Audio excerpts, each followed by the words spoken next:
Alright guys, you ready for some bit of immersion in attacking chess? I've got 10 games lined up, all of which end in checkmate within 20 moves. So I've done one of these before, seems pretty popular. So just sit back and enjoy the ride. Do hang on for the 10th game because it's an absolute beauty. Okay, the first 9 are recent games that I've played, and the last one is by Christina. So let's dive straight in. We'll move through these fairly quickly. So we've got a Sicilian. I'm playing black. My opponent's rated at under 1,000 here. We have the closed Sicilian, knight c6, and now e6. So we're playing the 4 knights kind of variation. And we have an exchange in the middle. Bishop to e2, bishop out. And now I push forward and attack the knight. Knight comes around attacking the bishop. Develop my other knight. Knight takes bishop, queen takes. Okay. And I now castle. So I've got quite a nice centre here with this advanced pawn on d4. Bishop comes out. Pawn comes out, building up a nice dark square pawn chain, making life a bit difficult for the dark square bishop. And we have h3. Maybe slightly premature. I guess he's trying to stop my bishop from coming to g4. Now I put my light squared bishop here on the long diagonal, pointing down towards this critical point, and we are 12 moves in. We have c3 challenging for the center. Now rook backs up the queen, takes, knight takes, queen takes.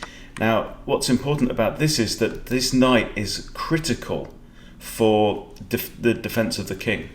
So, I don't know, I guess I would probably have allowed black to capture, then recapture with the bishop, at least giving yourself more kind of piece mass around the king. But with this knight coming out, the king's looking slightly exposed. It's defended only by pawns at this point. So queen takes, bishop attacks queen, queen drops back now onto this key long light square diagonal. Okay, so there's an immediate threat. Bishop blocks the threat. Queen now drops back. Bishop comes back again. Queen puts herself back onto that long diagonal. And now white simply gets greedy, grabbing a knight. Queen dives in to g2, check and mate. Right, let's move on to game number 2. Here I've got the white pieces. We're both rated mid-1300s. And we have e4, c6, a Caro-Kann, d4, d5, and now I play f3. My current favourite is the fantasy variation against the Caro. Black now plays solidly, building up their pyramid, but this is blocking in the light squared bishop. I advance to e5, grabbing space. We have c5, c3, takes. Now the knight comes out, bishop comes out pinning the knight, bishop breaks the pin, knight comes out ready to castle, checked by the bishop, knight blocks, a6 attacks the bishop, bishop drops back, knight out, and now my light squared bishop drops back, black castles, white castles, bishop drops back, queen up again, same story. Bishop and queen on the same diagonal, looking down at the key square. What does black do? Fails to spot the checkmate threat. Queen h7 is a lovely checkmate. Okay. Game number 3. e4. We have another Sicilian. Knight to f3, the open Sicilian. d6, b3 now. Getting ready to put my bishop onto the long diagonal. There's a bit of a theme here. Black grabs a spare pawn. I kick the knight now with tempo, so black's managed to get himself a pawn in return for a slight delay in development. Bishop comes out ready to castle, pawn to e6, castles, bishop out now, rook centers itself, and c4, now shoring up this side of the board. Knight comes out, pawn push on d4, takes. Now this knight is effectively pinned. The only place it can really come is here, but that actually is covered by the light squared bishop. So we have bishop out, knight out. Bishop now looks down towards g2, blocks takes, knight takes. Now this knight is moving into a potentially aggressive position as well. We have queen to c7, knight comes back. Not sure on the purpose of that move. Rook now comes up behind the queen, but is looking at a pawn chain. Okay, so the knight's manoeuvring itself around here. Try and grab that, and boom! Again, just missing the checkmate threat, and that is 3 out of 3 bishop and queen mates. So if you're ever saying to yourself, do players rated around 1400 miss checkmate threats? Yes, they do.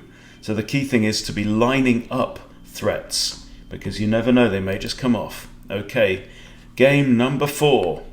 I've the white pieces. We have the king's pawn opening, the Vienna game, Vienna Gambit. Okay, and now we have the knight out, and I like this line.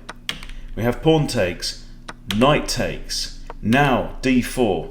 So I call this like the Halloween lines, very similar to the Halloween Gambit. Knight comes up, and now e5 attacking the other knight. Knight has to retreat all the way back to g8. Knight to f3, h6 is played. Now I bring my light squared bishop out, looking at the key sensitive square on f7. We have pawn to a6, just stopping bishop or knight coming to b5. White now castles, and because I played this gambit line with f4, I have no f-pawn now, so the rook now is also lining up against f7. We have bishop to e7. d5 now kicks the knight yet again. The knight retreats. Both knights have been out in the board and have gone all the way back home. And look at the lead-in development that I have now as white. We have queen e2. Pawn pushes, pawn pushes. Now there's a lot of pressure against f7. So f6 is played. Now the knight comes in. Pawn comes out to hit the bishop, but it's too late. This f6 move, you can see why black played it, but the king has nowhere to go other than f8, and now queen f7, bang. Backed up by a very advanced pawn on e6. Lovely, lovely finish. Next game. This is against Chicken 446, rated 1074. We have another Sicilian, open Sicilian. b3, knight comes out. Again, bishop fianchettos to there. And this is a pattern we've already seen, but in a different game. Now bishop d3, slight variation, hitting the knight. Pawn advances, white castles, bishop pins the knight, and again c4, knight retreats. And there's a bit of tension here around f3. Black plays e6, I grab the knight. Ooh, okay. Very interesting play now, okay? So grabs the knight. So this knight is now hanging, and black reckons, let's grab that. Okay, so black is still up a pawn, but now instead of the queen recapturing the bishop straight away, we have an in-between move. Okay, knight takes f7, really weakening black's position. And now we have a situation where if bishop takes queen, knight takes queen. If king recaptures, rook captures. Okay, so I've won my pawn back with that move, but more importantly, I've removed the f-pawn. So we have queen now out to h4. Now what would you play as white? Okay, simply grab the bishop. If king grabs the knight, which he does, that king now can't castle, and the only pieces that black has out in the board are actually the king and the queen. So we have pawn takes in the middle of the board, pawn recaptures. The goal here, when the king is out, the king can't castle, the rooks are still stuck at home. Your goal is to clear the center of the board, make room for your developed pieces. We have a check. King moves back now to g8, but this is a blunder. Catastrophic. Queen takes d5 is a lovely checkmate. There is nothing that can block the queen's sight of the king there. It's a very, very satisfying win in 14 moves there. Next game, we're in the second half. I've got the white pieces again, and now we have the Danish Gambit. Okay, accepted. c3 grabs another pawn. Bishop out, full Danish, grabs another pawn. Bishop takes b2. Now we've got these glorious bishops really slicing through the middle of the board, both of them looking down towards black's kingside. We have bishop out, and now the cheeky king to f1, which is my preferred move when the bishop comes out. Knight comes out to c6, and now bishop grabs g7, and there's nothing that can be done to save the rook. So black simply counterattacks my light square bishop. And my dark square bishop just comes back and grabs the knight. This does mean that black now has f6 as an idea, plays f6, but queen h5, we've seen this before. If the f-pawn moves, then you've always got to watch out for this queen coming out onto the h-file with check. King moves, queen to f7, checkmate in 10 moves. Right then, next game, number 7. Again, I've got the white pieces, my opponent's rated mid-1400s, and we have the Durash Gambit. Okay, I reply by moving my f-pawn, so we've just traded f-pawns. Now there is space for both of us on the f-file. Both of us have lost our f-pawns, okay? Knight f6 attacks the pawn, knight c3 defends. Now e5, knight to f3, pawn to d6, bishop comes out, looking down an open diagonal. Knight comes out, white castles. So similar to the Vienna Gambit, you can see here, without the f-pawn, castling kingside is perfectly good. Gives this rook a lot of scope down the completely open f-file. We have b6, d3, bishop comes out onto the long diagonal, bishop comes out to pin the knight, h6 to kick the knight, bishop captures, pawn captures. Now knight to h5, so eyeing up a nice fork here potentially. Rook moves across to avoid the fork, and queen, now that again this f-pawn is forward, so it's not guarding the checking diagonal. King moves, queen into f7. Now,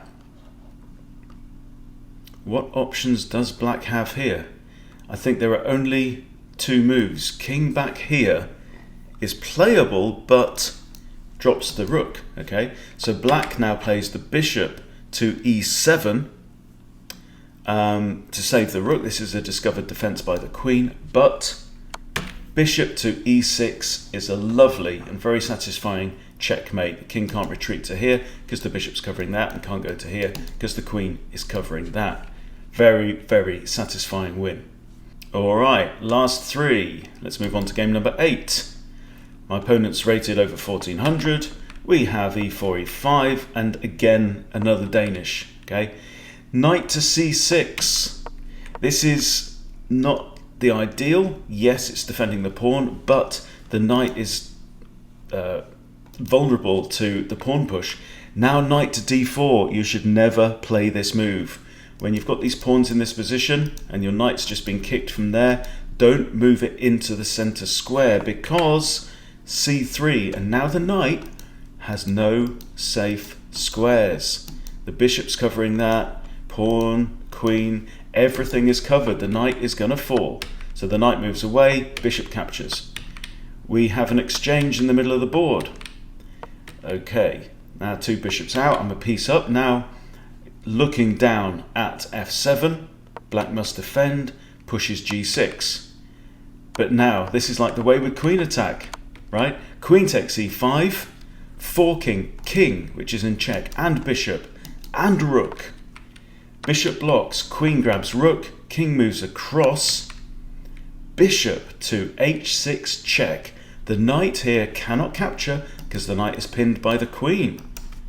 So the king has to move away.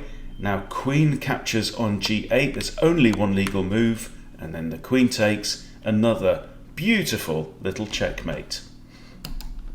Last 2 games. Here I've got the black pieces. My opponent's rated 1355. We have e4, e6, the French defense. Normal French, French exchange. Bishop comes out to d3, knight comes out. Now the bishop moving here has actually blocked the queen's defense of that pawn on d4.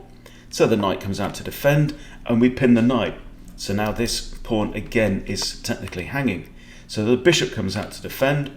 I bring out my dark squared bishop, h3 to kick the bishop, bishop retreats, and king castles. Okay, always got to be careful about these kicking moves on the side where you're going to castle your king or have castled your king, because this does weaken the dark squares now. We have queen d7, rook e1, black castles, and g4. Is it really necessary to kick this bishop away? I mean, yeah, the knight's pinned, but white could always just drop the bishop back, but I don't know. It's you're flying pretty close there. So, got some options here. I think one idea could even be to sack the bishop for 2 pawns, recapture with a queen with check. That's an idea. But here I just drop the bishop back to g6. Bishop takes, pawn takes, and now that's actually opened up the h-file for my rook. So now we have a counter-attack against my other rook, and I simply block with f6. So now white is in a bit of a pickle. It's got a bishop under attack and a pawn that's under attack on h3, cannot defend both. So the bishop retreats, rook grabs the pawn, and now how does black avoid checkmate? It's going to be very difficult. Bishop to c3 was played, and now queen takes g4, king moves across, rook h1, and the king is running out of options here. Obviously can't move here or here. The only legal moves are king to e2 or to block with the knight. I think king to e2 is probably their only hope at this point. If king goes there, we've got rook across with check. King may be able to get away, but I don't know. It's all looking very, very precarious. But anyway, that's a lovely checkmate by the rook after the knight blocks. Okay, let's move on to game number 10. And I promised you a good one. 14 moves. We've got Christina, just under 1400, now playing with the white pieces, and we have the Vienna game. Copycat variation. And now the normal move here is actually bishop c4, but Christina plays knight to f3, and we have bishop out, bishop out. It's a slightly different move order. Now d6, shoring up the pawn, and d3. So currently we're looking relatively peaceful and calm. Now black plays h6, preventing the bishop or knight from coming to here, and we have a proposed trade of bishops in the middle. If you play the London system, you'll be kind of familiar with this kind of pattern, maybe proposing to trade off the bishops. And now after bishop takes, we have f takes. Again, another motif that we've seen before, freeing up the f-file. Okay, and now if king castles kingside, then you're going to have your rook on that file. Okay, bishop outpins the knight, and white just calmly castles. We have knight around to attack the bishop. There are some options here. I mean, you've got bishop d5, but then you've got c6 to follow. But Christina now plays the super aggressive bishop takes f7 check. Beautiful move. And also, you have to notice that there's an open f file. So if king takes bishop, we've got moves like knight takes e5, and that's a double check on the king, and the bishop's going to fall. So we're winning 2 pawns in that exchange. So the king does not take the bishop. The king moves out of the way. Decent move. Now what do you play as white? Another super aggressive move, also winning material. Knight captures on e5 with check, and a fork on this bishop, and the queen's looking at that bishop. So pawn takes, queen takes with check, and now this king is on the run. Okay, we have king d6, queen comes into e6, and it's all looking very desperate now. King c5, queen takes on e5, and where can the king go here? Can't go there, or there. That's a possibility, that's out. I think he can move there and can move there, right? So where would you move?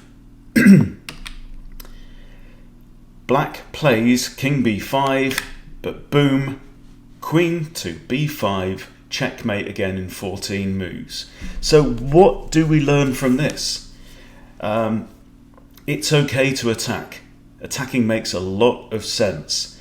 If you see, you should always be ready for your opponent to offer up a weakness. As soon as they do, be ready to pounce.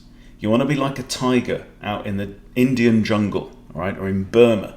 So the tiger, it's the biggest, baddest thing around, right? That's the mentality that you want to have. And Christina's username is actually Tigers Without Stripes on chess.com. So you need to know that you are bigger and badder than your opponents. However, a tiger never completely relaxes. Its ears are always open for threats. Okay, so that's the kind of predator mentality that you need to take into your chess games. And that, I think, is the mentality that we've seen at work in these 10 example games. So I hope that you've enjoyed watching these. I've enjoyed replaying them very much indeed. Thank you for watching, and I'll see you very soon.